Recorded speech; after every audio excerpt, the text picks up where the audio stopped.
សួស្តីបងប្អូនទាំងអស់គ្នាថ្ងៃនេះខ្ញុំសូមមក review អំពីម៉ាស៊ីនរែងអង្ករខ្នាតតូចលក្ខណៈគ្រួសារយើងជប់ហត់នឹងរែងអង្ករដោយដៃមកមើលម៉ាស៊ីនរែងអង្ករខ្នាតតូចតម្លៃធូរថ្លៃតែសមត្ថភាពខ្លាំងតោះមកស្ដាប់សំឡេងទាំងអស់គ្នាមើល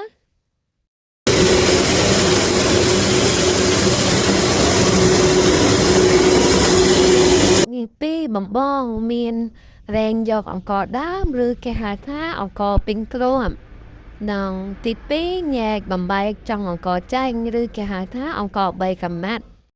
នេះមកបងហ្នឹងគេហៅថាអង្ករ3កំណាត់ចំណែកឯខាងនេះគេហៅថាអង្ករពេញគ្រាប់មកបងឃើញនៅលើដៃខ្ញុំទេអង្ករពេញគ្រាប់ស្មើល្អបង